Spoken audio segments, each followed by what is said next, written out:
I used to work the night shift at the front desk of an apartment building. The lobby area had a desk, and I was in charge of buzzing people in through the door. I was essentially a layer of security, ensuring that whoever was coming into the building lived there, or was a friend of somebody who had received approval to enter. My shift was from 10 p.m. to 6 a.m., so there wasn't usually much action during my shift, especially after midnight. One night, in the middle of my shift, I was trying not to fall asleep when suddenly I saw movement on one of the cameras from the garage. The garage was attached to the building, but to get inside, you still needed to come up to the main doors and be buzzed in by me. Someone was walking through the garage towards the stairs that would take them towards the lobby area. I hadn't seen anybody drive into the garage and park their car, but I was pretty tired and could have easily missed it. I watched as the person entered the stairs and made their way up towards the door to get into the lobby. They immediately tugged to open the door, apparently not knowing that they had to be buzzed in by me. It was a younger man, maybe right around his 30s. He looked in at me through the glass, motioning for me to open the door. It was clear that he did not live here, so I walked over towards the entry doors, motioning for him to leave. The man started explaining that he was here to see his friend and needed to get in. I had received no warning about this man, and there was no note that would indicate that he was supposed to be granted access to the building. The man glared angrily at me when I once again said that I wasn't going to be letting him in. He began pounding on the door, and while his arms were raised, I saw that he had a gun tucked into his waistband as well. The man was quite strong, and I was genuinely worried that the glass might break. I scurried back to my desk, alerting the authorities and letting them know that a man with a gun was attempting to enter the apartment building. After a few moments, the man stopped pounding on the glass and once again glared at me. He shouted that he would be back and disappeared down the stairway back towards the garage. I watched on the cameras as he exited the garage and disappeared outside into the night. I ended up only working that night shift a couple more weeks, not seeing the man again.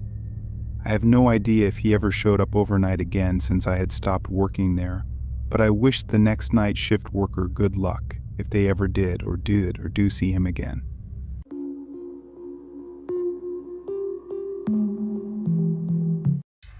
I spend the nights working as a security officer. My job is to travel around to various buildings, mostly businesses that hire my company for security. I swing by each of these places multiple times at night, ensuring that nothing funny is going on and the building is secure. Honestly, my job is really boring, as you can picture that on a night-to-night basis. Not much is going on around an office building. I'm required to walk around each entry point to the building, making sure that it's locked and secure. I have keys to all these buildings in case I need to go inside, but in the 3 months working this night shift, I never had to go inside a building. However, that all changed during a shift I had 2 weeks ago. I had reached my third building of the night, which was a smaller 4-story office building.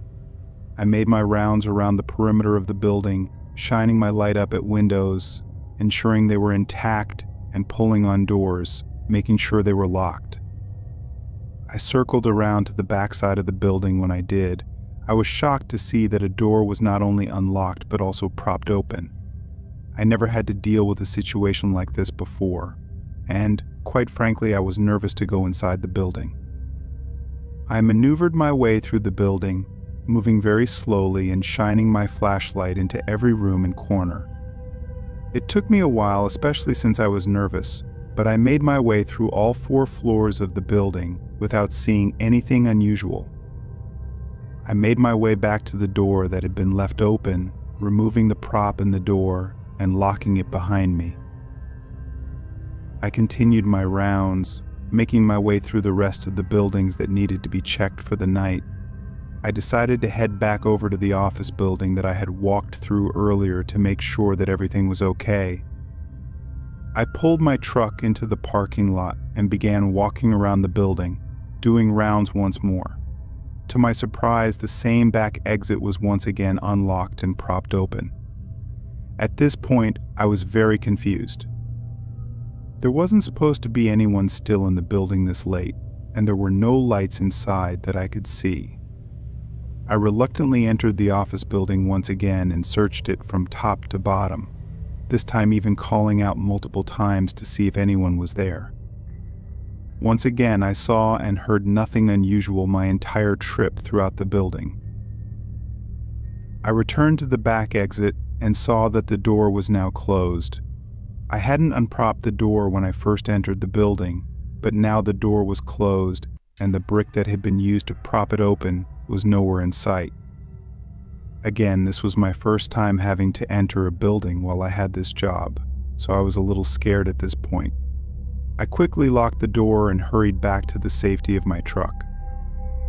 Nobody was supposed to be in that building, so I was relieved that I hadn't ended up seeing anybody during my rounds of the building. It was eerie to me, though, that during both of my searches at the building, somebody had been in there somewhere, evading me and then slipped out the back door without me seeing them.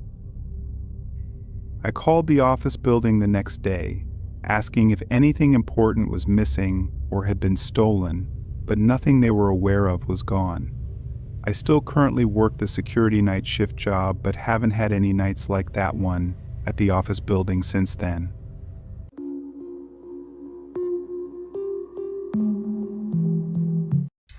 I'm retired now, but for a couple of years in my 50s, I worked a night shift in a mall. I was a custodian and would come in and clean once the mall had closed for the night. Most of my nights were spent cleaning up the food court areas, as well as taking care of bathrooms. One night I was sweeping the floor in the food court area, and I heard a fit of coughing coming from somewhere. I looked around the dimly lit food court area but didn't see anyone. A couple of times throughout my years working there, I would discover somebody or a group of people who had hidden in the mall and were doing a challenge of staying there overnight. I didn't see anyone and heard no further noises, so I just continued cleaning. If someone was trying to stay in the mall overnight, I'd see them eventually unless they stayed put in one spot the entire time. About 15 minutes had passed and I was wiping off tables. Suddenly, a series of loud bangs startled me. I looked up and saw that a whole table and all the surrounding chairs had been knocked over onto the ground. I walked over to the items on the ground, which had happened near the edge of the food court. There was no one to be seen anywhere. I ventured down away from the food court a bit to see if I could see anyone running away or hiding. I was about to turn around back to the food court when I heard water running inside the women's bathroom. All the bathrooms at the mall had sinks that were motion sensors. Someone had to be inside of the bathroom, and I had a feeling that it was going to be the culprit I was looking for from the food court. The sink was still running as I slowly and as quietly as I could entered the bathroom. As I turned the corner into the bathroom, the water abruptly stopped running. There was nobody anywhere to be seen. I checked every stall and still nothing. I chalked it up to a faulty sensor on the sink and decided that I'd put in a work order for maintenance to fix it. Oddly enough, as I walked away from the bathroom, I heard the sink turn on again. I walked back to the food court very confused and also a little spooked. I went about the rest of my night as usual, finishing my cleaning duties. A couple of days later, I received an email from maintenance that there had been nothing wrong with the sink sensor and that it was functioning normally. From then on, at least once a week, I would hear the water running from the sink in that bathroom. For the rest of the time that I worked at the mall, I just accepted that I wasn't alone in that mall and stayed away from that bathroom. I never had any more incidents with the mysterious knocking over tables and chairs in the food court. Thankfully, that spirit or whatever it was stayed in the women's bathroom.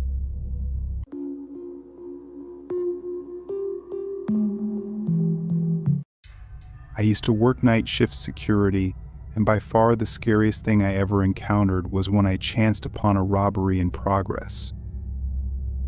I was patrolling one of our assets around the start of my shift at 10 p.m., walking around the perimeter of the building. Everything looked in order except an air conditioner near ground level that had fallen out of place.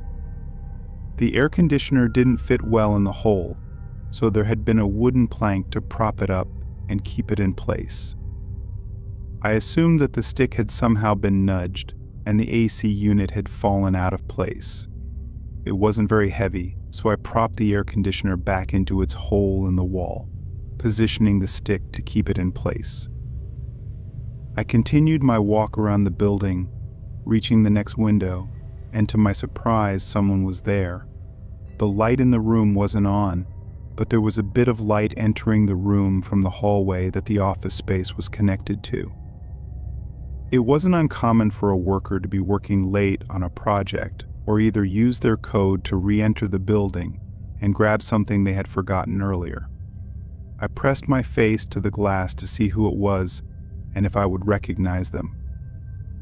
Once I was peering through the glass, I could make out that it definitely wasn't an office worker. The person was wearing a ski mask over their face. They noticed my face pressed up against the window and hustled out of the room.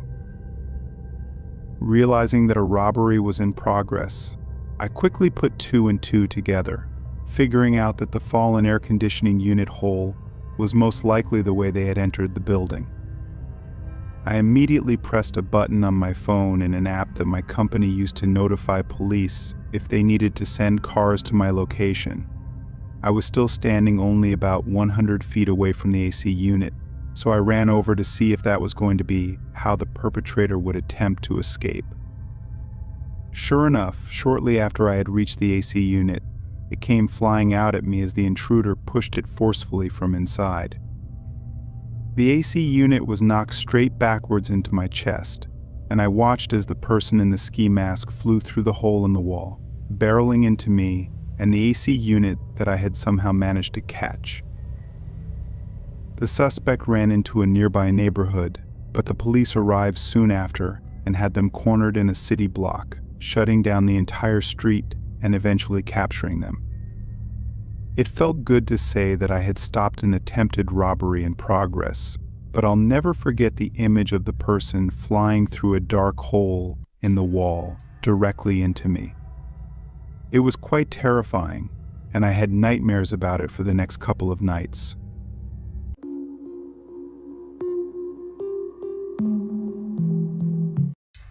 I worked at a hotel for many years when I was younger. I eventually got promoted and earned better pay and shift hours, but when I first started working there, I was on the night shift. The night shift was from 10 p.m. to 8 a.m., and the only workers in the building would be me and another person working at the front desk check-in area. The hotel wasn't a 5-star hotel by any means, but it was fairly nice. Most people we encountered and checked in during the middle of the night weren't problematic. One night at about 2 a.m., a grumpy-looking middle-aged man came in asking for a hotel room for the night. We got him set up with his room and then asked for the payment before giving him his room keys. He informed us that he wasn't able to pay currently, but would pay before he left in the morning. We clearly weren't allowed to do that, so we informed him that he could either pay for his room now or he wouldn't be allowed to stay here. The man got quite angry and proceeded to cuss us out. The other guy I was working with that night, who was much more confrontational than I am, stepped out from behind the front desk, telling the man to leave or he'd make him leave. I was about ready to call the cops when all of a sudden, the man took off into the hotel, running down the hallway. Both of us workers jogged out into the hallway a bit to see him enter a stairway and appear to head downstairs towards the hotel's basement. The hotel's basement was already creepy enough as it was, being much older than the rest of the hotel and having a bunch of storage stacked high everywhere. My coworker wanted me to go down there with him, but as I said, It was already creepy enough without the possibility of a crazy man down there. I called the cops, and they came to search the basement, where they found the man hiding in the storage area with a knife in his hand. They were able to detain him without anybody getting hurt.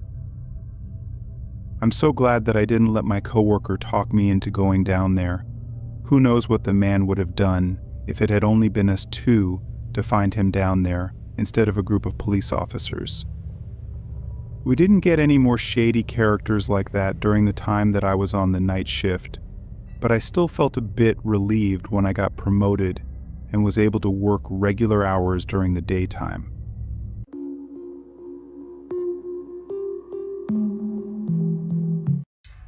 I used to work at a video store in Los Angeles in the 90s. We had quite a few celebrity customers, including some porn stars. It was a wacky work environment that could feel pretty unsafe at times, but that unpredictability was half of the allure. I honestly loved the job and the crazy, unhinged customers that came with it. There was a porn star who would come in frequently. I'll call her T, whose visits I would absolutely dread. She only seemed to come in when I was working alone. She would always ask me the same question: which of my movies do you carry? Now, she didn't ask this in any kind of unreasonable manner. T was a little older, clearly had a whole career behind her. She looked and acted a little crazy, like she was out of her mind, but she was also very obviously high. She'd come in grinding her teeth together, and her eyes would bulge out of her head like they were some prosthetic special effect. She was skinny from years of substance abuse and probably various personal issues with weight and image. She also reeked of booze and cigarettes most of the time. She would scream, "Which of my movies do you carry?" over and over again with that crackhead energy. I repeatedly told her that our computer system would only look up movies by title, not by actors or actresses, but this fact never seemed to get through to her. Every time she would start screaming at me. Remember, this was around 1995, so the computer I used to look up things and check rentals was a dinosaur. But it didn't really matter because T would always forget. "How in the hell can you find out which of my movies you have?" she would scream. I offered to walk her back to the adult section so she could see the stock on the shelves for herself, but she would always scoff, totally disgusted at that idea. This was bewildering because she was a porn star who had already come into the adult film store. "I'm not going in there," she yelled. "Lady, you're already in here. What's it going to hurt to go scan the shelves real quick?" In my head, I'm thinking she's a porn star and won't walk the aisles and look at the covers. It made me think she was even crazier than she was letting on. What did she think she'd find in there? Just how out of touch with reality was this woman anyway? She would yell at me for a bit before calming down and then leaving, but this scene played out at least a dozen times. She wasn't the worst customer I had, but she became the one that I dreaded the most. Then, one week, she didn't show up. Monday, Tuesday, the whole week went by and still no tea. It was a huge relief, but part of me wondered if something bad happened to her. Was she getting extra spun out and would come in even crazier? The reasonable side of me figured she had moved on. Another week went by without her presence, and she left my mind entirely. Fast forward a month or so. Guess who comes slithering through the double doors? It's T, and she looks like hell. First off, she clearly hasn't showered for several weeks, maybe since the last time I saw her. You could always tell when she was really unwashed because her hair would just get more and more vertical. I don't know how else to explain it other than the grease would just hold up this overly dyed, frazzled hair. Her clothes were about the same as always, nightwear and half sporty Valley mom. All of this is nothing when I see her face though. She has a huge black eye, and her eyes themselves are just completely insane. She's got pupils like dinner plates, and the outer rim, instead of white, is tinged with a deep yellow. I can't tell if she's sick or more hungover than any human I've ever seen. She comes to the counter and sparks up that same shtick she always does. What movies do you have? Where are they? How many copies? I try to be a little personable and say, hey T, it's been a while since I've seen you. We still don't have an updated system that allows me to search those specifics. I can show you the shelves that might help you though. I'll never forget the look she gave me, just this faraway nod, half smile with her mouth all jittery. She asked me if I was sure, to which I said yes. Then she started backing up towards the exit. Unsure of what was going on, I figured she was in the middle of an episode. She'd see herself out and probably disappear for another few weeks. I'd heard of mentally ill people being stuck in loops of behavior. Maybe visiting the video store was part of her loop. Boy, how wrong was I. The door opens not 30 seconds later, and a big, tall, sharp-dressed guy strolls in. I extend a welcome but hesitate. This guy looks pissed. He's storming right up to the counter. I ask if there's anything I can help him with. He sets his hands on the countertop, and they're bling-studded with all kinds of gold and silver, crusted diamonds in between them. He calmly explains that I'm the problem, and that he's here as a solution. I start to come back with something about how I'm just at work, just an employee here. If he wants the cash in the register or the pornos in the back, he can have them. The guy laughs at me, shakes his head, then explains that I'm just upsetting his friend who was just in here. Oh, you've got to be kidding me. T, the crazy cracked-out porn star who's been pestering me for months, somehow secured backup. I tell him that I don't know her at all. She's just a needy customer who wants to find her films. There's not an easy way for me to do that, so she'll just have to look over the titles herself. This guy cuts me off with a wave of his hand, says he knows. He's heard every word. He's heard it so many times that he feels like it's happening to him, and now he needs to get involved. It turns out T was pretty much what I pegged her for. This guy was clearly gang or drug related, maybe even a kingpin. He acted like he was T's handler, almost like a pimp or something. She was so old there was no way he had her tricking. I mean, I guess there's a market for anything, but I got more of the vibe that he had a relationship with her and for himself. Whatever the case, it's now my problem. I'm looking up at this Coke machine of a man, deciding if I should hit the security button. This is just a video store, so part of me didn't even think that would work. But it was down at the other end of the counter, and if I moved, this guy was going to snatch me up for sure. He states T's full name, then her stage name. They were similar, probably more similar than you'd want them to be. I realized then that T was probably pretty easy to look up in the phone book if you were clever enough. He then asked me, which movies do you have with her in them? Obviously, he didn't want the same excuses I'd given before, so I threw my hands up in defeat. I logged into the computer beside me, pulled up the inventory list of the entire store, and started doing it the old-fashioned way. I jotted down a short list of titles that I recognized and just started from there.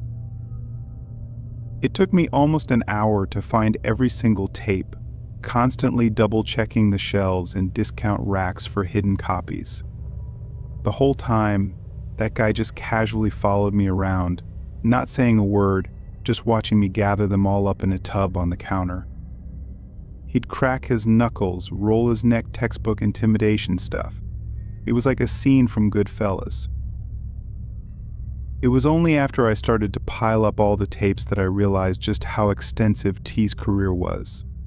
She was a mainstream actress for like 20 years, from what I could tell, and had been produced by some of the bigger studios throughout the decades. It occurred to me that this crackhead burnout probably still received checks for some of this stuff. Now the guy behind me made sense. As I said, I did it. That was it.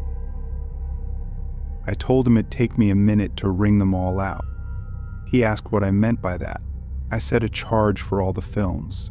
I explained I couldn't just let 80 or 90 tapes disappear from our store. The guy picks up the bin of movies with one arm, slides a pistol out of his waistband with the other, looks me up and down, sets the barrel on the counter, then asks me if we're good. I just nod with a sigh, tell him to take care. I called my boss after I saw them leave the parking lot, who in turn told me to call the police. Both of them showed up 20 minutes later. The police took a statement, and my boss filed a report of robbery, then fired me right there on the spot. I thought a lot about that guy, who he was, and why they wanted those movies.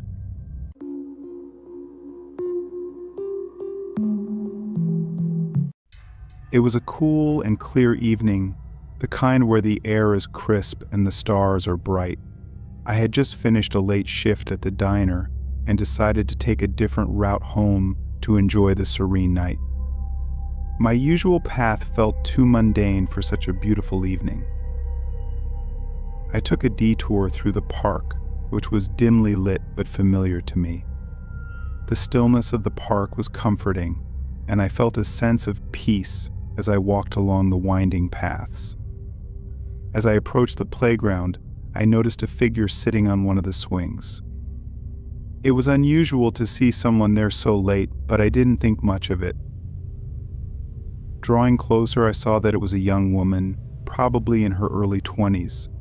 She looked distressed, with her head hung low and her shoulders slumped. Feeling a pang of concern, I decided to approach her and see if she needed help. "Hey, are you okay?" I asked gently, not wanting to startle her. She looked up at me, her eyes red and puffy from crying. She hesitated for a moment before nodding slowly. "I'm fine," she replied, though her voice betrayed her. I didn't want to press her, but I felt compelled to offer some comfort. "Do you want to talk about it?" "Sometimes it helps to share," I suggested, taking a seat on the swing next to her. She was silent for a moment, then began to speak haltingly. "I feel so lost," she confessed. "Everything is falling apart, and I don't know what to do." Her voice cracked, and she wiped away a tear. I listened as she poured out her troubles: a recent breakup, financial struggles, and the pressure of school. She felt overwhelmed and alone. I offered words of encouragement, sharing some of my own experiences and how I had managed to overcome similar challenges. As we talked, I could see a change in her demeanor. Her shoulders relaxed, and she began to smile faintly. We sat there for what felt like hours, just talking and sharing stories. Eventually, she thanked me for listening and said she felt much better. "Thank you," she said sincerely. "I really needed someone to talk to." I smiled and told her it was no problem at all. We parted ways, and I continued my walk home, feeling a sense of fulfillment. Helping her had reminded me of the importance of compassion and connection. It was a night I wouldn't soon forget, a reminder that sometimes all we need is someone to listen.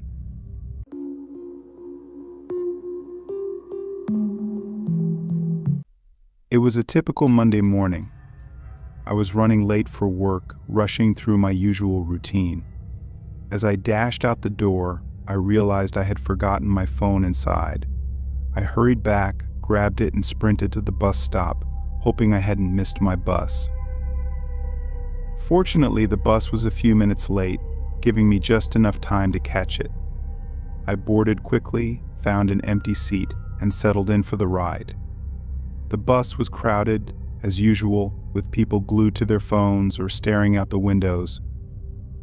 I pulled out my phone to check my messages and emails. About 10 minutes into the ride, the bus came to an abrupt halt. The driver announced that there was an accident ahead, and we would be delayed. Frustrated, I sighed and looked out the window. Traffic was at a standstill, and there was no way to know how long we'd be stuck. As I waited, I noticed an elderly woman struggling to carry her shopping bags. She was trying to make her way through the crowded bus, but no one seemed to notice or offer to help. Feeling a pang of guilt, I stood up and walked over to her. "Excuse me, ma'am, would you like some help with your bags?" I asked politely. She looked up, surprised, and smiled gratefully. "Oh, thank you, dear," she replied.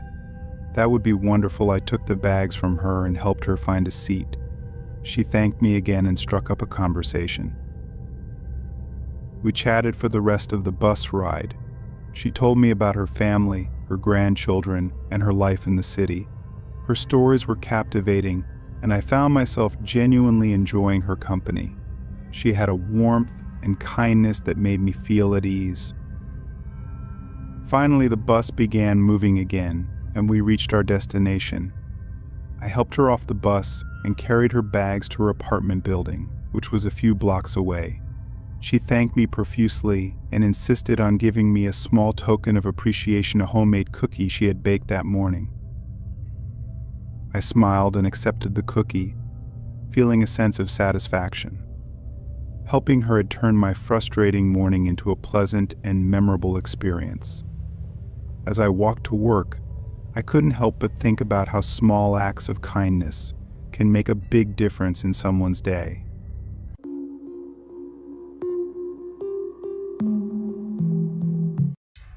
I work at a gas station in the center of my town. My shifts aren't always the same, but I find myself on overnights and early mornings most of the time. I'd been there for a whole year at this point, and honestly, I didn't have many negative things to say about it. It was just a normal mid-paying job that only required me to stand in one spot for 8 hours and talk to the occasional customer. On this day, I was working an overnight shift, the typical 10 to 6. Although it's usually not too busy overnight on weekdays, it's worth mentioning that it was raining a decent amount this night, so I was expecting it to be a pretty quiet night. The first couple of hours, I sat in a chair behind the register and just waited for anyone to come in.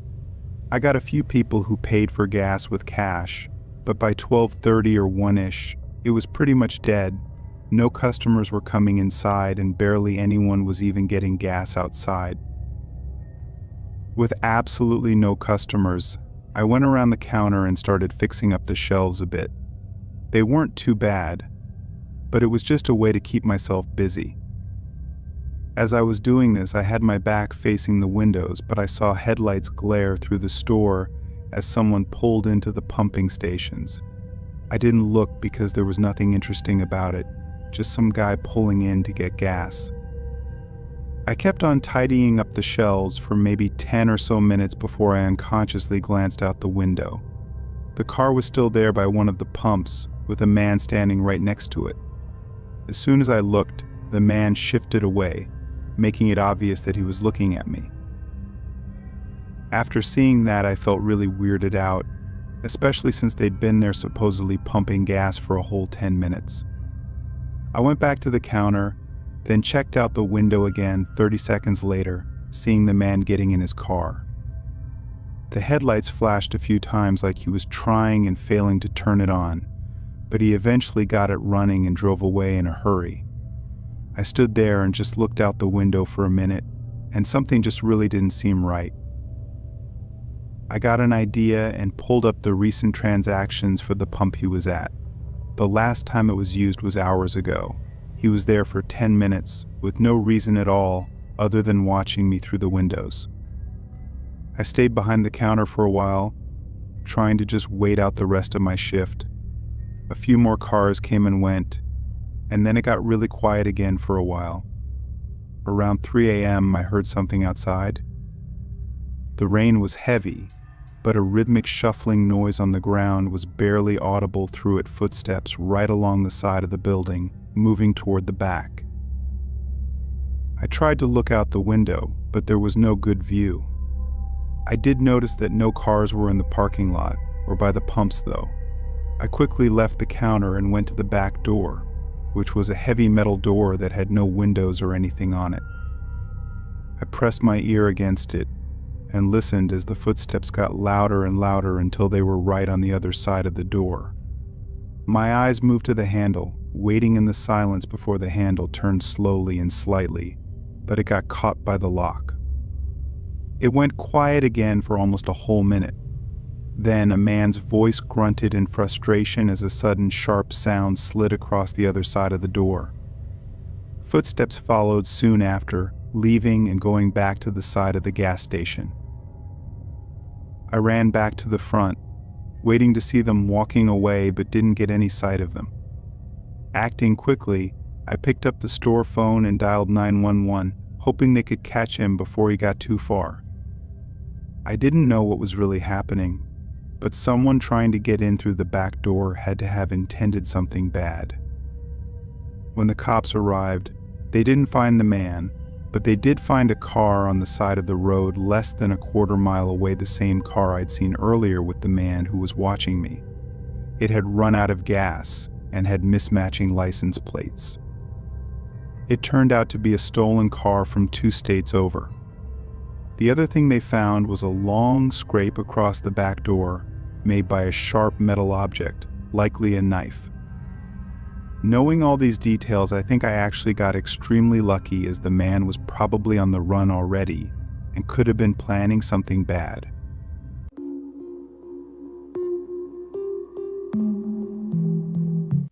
For the past couple of years, I've had the same job. I'm a janitor for a popular fast food restaurant. I don't take orders or do anything aside from cleaning. I don't even see other workers a lot of the time because I'm scheduled overnight. At the restaurant, everything needs to be deep cleaned every day, and during open hours, it's basically impossible to do. I'd never had anything happen during my shifts aside from the occasional customer knocking on the window asking if we're open. On this night, I came in and got to work like I usually did. A couple of other employees were still there when I got there, but by 10, which was an hour after closing, it was just me for the rest of the night. I popped in my headphones and started scraping the grills and prepping everything that needed to be hosed down. After a while, I lost track of time, but my best guess is that it was around 12 a.m. when I heard a knock at the front of the building. I pulled off my headphones, hearing it again. I walked to the front, expecting someone at the door, wanting to see if we were closed, but when I looked, nobody was there. I went up to the door and looked out at the parking lot, no cars or people. I knew I'd heard it from this side of the building though, so I waited for it again, but there was nothing. I ended up thinking I just mistook another sound for knocking and went back to work. Another hour or so went by, and then I took a lunch break. I grabbed my lunch bag and sat at one of the tables in the middle of the dining area, taking my time since I was actually ahead on my cleaning. Once I finished eating, I went to the back and turned to grab the mop, only to see a man's face staring at me from outside the drive-through window. He had messy hair and a blank face, but his eyes had something strange about them, like they were empty. I froze up for a second, and after a moment, the man calmly turned and walked away. My heart was racing in my chest, and I just stood in place, listening to his departing footsteps. I didn't know what to think. It was just incredibly creepy and strange. Once I got my confidence back, I opened the window and looked out to make sure he left. It was dark beyond the light of the restaurant, but I didn't see anyone, so I closed it up and locked it. I was on edge for the next hour, constantly looking behind me at the windows, feeling like I was being watched. But as my shift was coming to an end, I started to feel some relief, and the anxiety calmed down. One of the last few things I had to do was roll all the garbage bags out to the dumpster, which I was avoiding as long as I could. I checked the window before I stepped out, and it looked clear, so I quickly opened the door and got the garbage out. I started tossing them one by one into the dumpster, but not even 20 seconds in, the man appeared from around the corner. I stopped what I was doing and quickly asked what he needed. He didn't respond as he walked up to me and had that same empty stare. Now that I could see his whole body though, he was even more terrifying, being a fairly large man and wearing a dirty and stained coat. Not knowing what else to do, I ran for the door. I opened it as the man's footsteps rushed up behind me, and as I slammed the door shut, the man was able to stick his arm into the gap, preventing it from closing. I turned and sprinted to the other end of the restaurant, getting my keys out and unlocking the front door as fast as I could while hearing the man closing the distance on me. I barely got away and ran before he got to me. I sprinted across the parking lot and as far as I could while calling the police. 5 minutes later, the police got to the restaurant. The man was gone. We got footage on the CCTVs, but no identity could be made of it. It also showed that as soon as I ran away, the man just stayed there and watched me for a bit, then left out the back door. What he wanted from me is unknown, but his creepy and objectively horrifying behavior gives me chills even to this day.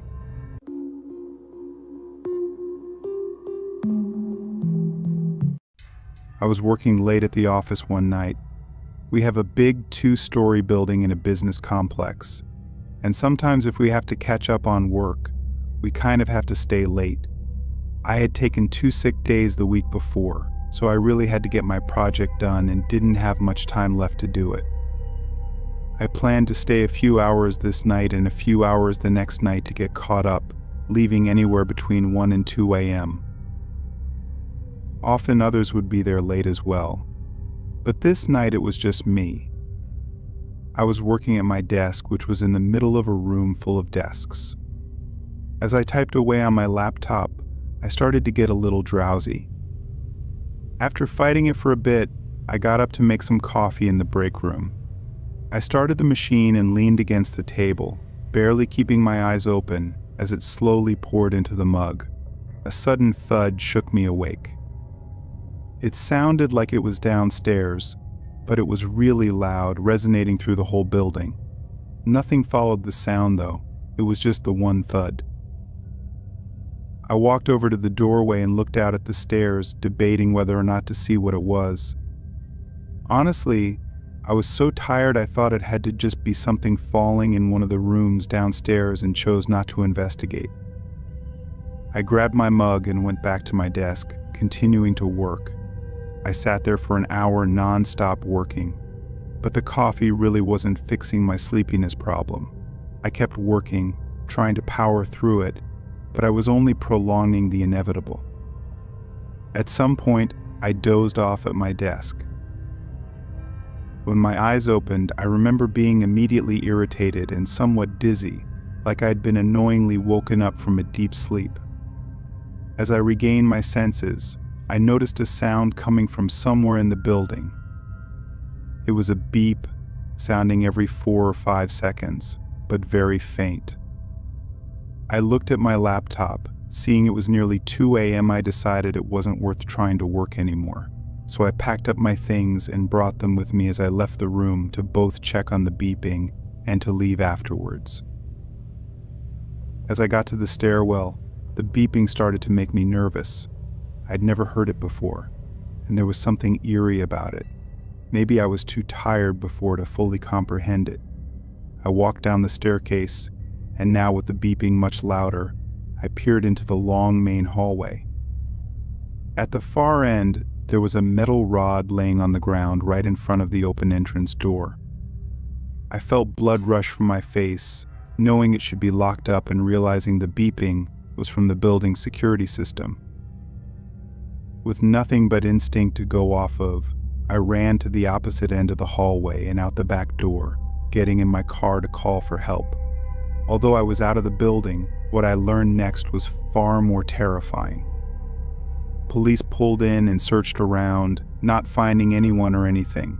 When we checked the security cameras at 11 p.m., a man could be seen walking up and breaking the door open with a single hit from some kind of tool, creating the bang sound that I heard while getting coffee. He then quietly moved around the first floor and up to the second, where he came into the office I was in and stood quietly only a few feet behind me while I was working at my desk. He then went back downstairs, coming up again while I was sleeping, and walked around the whole office, even going right up to me and searching around my desk. It's not clear if he stole anything, as there weren't cameras in every room, but there didn't seem to be any obvious answer as to what he was doing there. After seeing the security tapes, I've never stayed alone at that office again.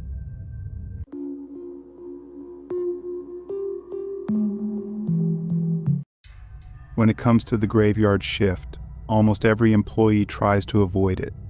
But on the other hand, the night shift pays more than the day shift. When I joined the local coffee shop as a barista, I expected a lot of creepy strangers to come my way.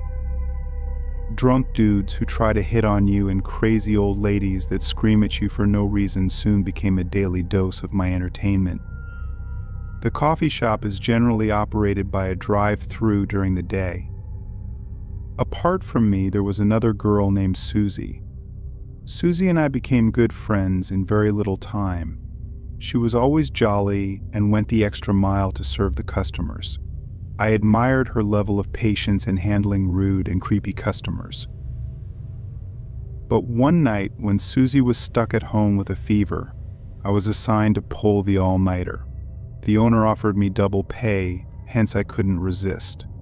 After quite a rush until midnight, the arrival of customers started to loosen up. Having a little break, I went to the back of the shop to smoke in peace. When I returned, I saw a car waiting near the drive-through window.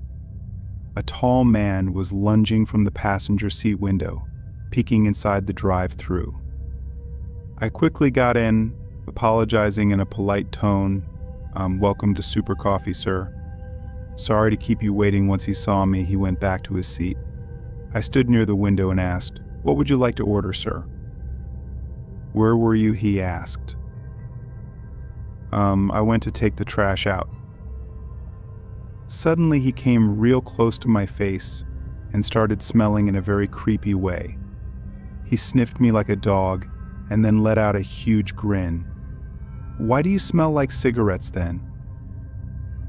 By this point I was going through so many emotions. His face was probably inches away from mine. "I'm sorry, sir. I just went to take a break that he could report me for smoking on duty, and keeping him waiting seemed more important than his cringy behavior." I just stood silently with a sad face.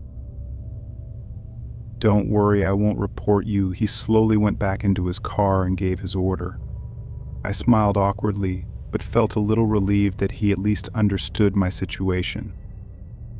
While the coffee was getting done, the man continued chatting with me, and this is where things started to take a dark turn.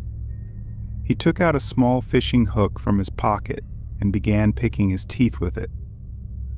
As disgusting as the sight was, I tried to look away. "So what time do you get off?" he asked. He read my name tag tucked in my uniform with too much attention. "Late in the morning," I replied. "Sir." "Stop calling me sir." Do I look that old? Honestly, he did, but I continued his rant to be safe and not push him to report me. "I didn't mean that, sir." "So what do you do after you go home? Do you shower?"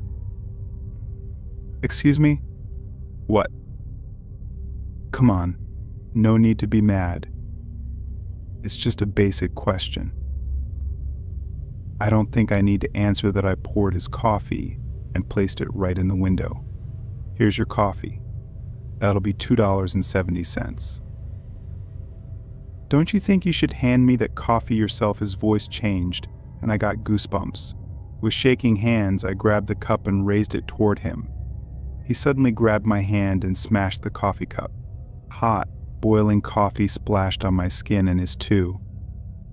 "What are you doing?" Our hands were burning, but surprisingly there weren't any signs of pain on his face. He stared through his cold, dead eyes and let the coffee burn our skin. "Leave me, you freak." "Let me go." He pulled me closer to him and said in a low but scary voice, "I don't like girls who think they're better than me." That was the end of my tolerance level. I slapped him and kept punching him to let go of me, but slowly he pulled me into his car right from the drive-through window. I heard a car horn when my body was halfway out the window, and the man immediately let go of my hand. Without waiting a second more, he started the car engine and fled the scene. I broke down crying, holding my burnt hand. The next day, I returned to the drive-thru and reported it to the owner. I asked him to see the security footage, but he said the CCTV camera needed fixing. So that means there's no evidence of what he did to me. I was mad and hurt, but the owner, instead of helping me, blamed me for leaving the shop to go for a smoke. He didn't care about the safety of his employee. I was so furious that I quit the job right away. Susie was standing there when I was leaving. She consoled me for what happened and told me to take care. I hugged her one last time and said to be careful while working the graveyard shift here. I kept in touch with her after that. She told me the owner had fixed the security camera 2 days after I left. I warned Susie about this man but never thought he would have the guts to return. 1 week after this incident, I got a call from Susie's boyfriend. He said Susie hadn't come home since last night. She was doing her night shift at the coffee shop and was supposed to return home after work but never showed up. That's when an awful feeling hit me. Did something happen to her? Then one day I saw it on the news. Susie's dead body had been found, and her killer was none other than the same man from that night. He kidnapped her and killed her in the garage of his home. The most horrifying thing was the ransom picture he sent to Susie's parents. He staged her body like a living person. What kind of sick psycho does that? The story you just read is loosely based on the bone-chilling murder story of 18-year-old Samantha Koenig. She was working her night shift at the Common Grounds coffee stand in downtown Anchorage. As she was finishing her shift, the young barista was approached by a man later identified as a serial killer named Israel Keys. Keys hid his face under a ski mask. He threatened Samantha with a gun and took her to his property. He then tied her in a shed and used the radio to cover up her screams for help. Keys poured a glass of wine, drank it in front of Samantha, and then strangled her with a rope, leaving her body in the shed. Keys flew to New Orleans for a 2-week vacation with his family. After returning from his vacation, Keys decided to take Samantha's ransom photo to get money from her parents. While she had already died by this time, Keys ensured to show her alive in the photo. He sewed her eyelids open with fishing line, braided her hair, and applied makeup to her face. Keys then propped the body against the wall and took the picture. He called the photo proof of life, indicating that the victim wasn't harmed by him. Keys was arrested in 2012 by the FBI. In his chilling interview, he explained how he chose his victims.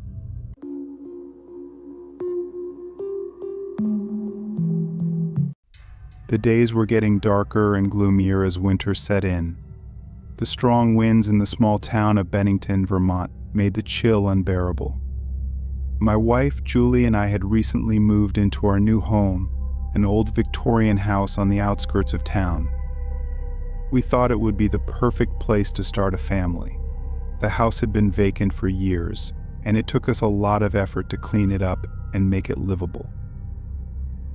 One night, after a particularly exhausting day of unpacking, Julie and I were sitting in the living room, enjoying a cup of hot cocoa by the fireplace. The wind howled outside, and the house creaked with every gust. Suddenly, we heard a faint knocking sound. Julie looked at me with a puzzled expression. "Did you hear that?" she asked. "Yeah, probably just the wind," I replied, trying to sound nonchalant. The knocking persisted, growing louder and more insistent. I got up and followed the sound, which seemed to be coming from the basement. As I descended the stairs, the temperature dropped significantly, and I could see my breath in the cold, damp air. I reached the bottom and turned on the light. The basement was cluttered with old furniture and boxes left by the previous owners. The knocking had stopped, but I felt a strange presence. I shook off the feeling and went back upstairs, assuring Julie that it was nothing. But that night I couldn't sleep. I kept hearing the knocking sound in my head. The next morning, I decided to check the basement again. This time, I noticed a small door hidden behind a stack of boxes. It was padlocked. "Julie, come down here," I called out. "What is it?" she asked, joining me in the basement. "Look at this," I said, pointing to the door. "Do you think we should open it?" she asked, her voice trembling. "We need to know what's inside," I replied. I grabbed a crowbar and pried the padlock open. The door creaked as it swung open, revealing a small, dark room. The air inside was stale, and the room was filled with old newspapers and photographs. As we sifted through the clutter, we found a diary. The entries were dated back to the 1920s and told the story of a woman named Margaret, who had lived in the house with her husband and children. Margaret's diary revealed a series of tragic events. Her husband had gone mad and murdered their children before taking his own life. Margaret wrote about how she could still hear their voices and footsteps in the house. She described the knocking sound that had haunted us. The last entry was particularly chilling. "They won't leave me alone. The knocking never stops. I fear for my sanity." Julie and I were horrified. We decided to leave the house immediately and moved in with my parents until we could find a new place. We never went back to that old Victorian house. We later learned that it had a long history of paranormal activity, and that several families had left abruptly, just like us. The house still stands today, abandoned and shrouded in mystery, with the knocking sound continuing to echo through its empty halls.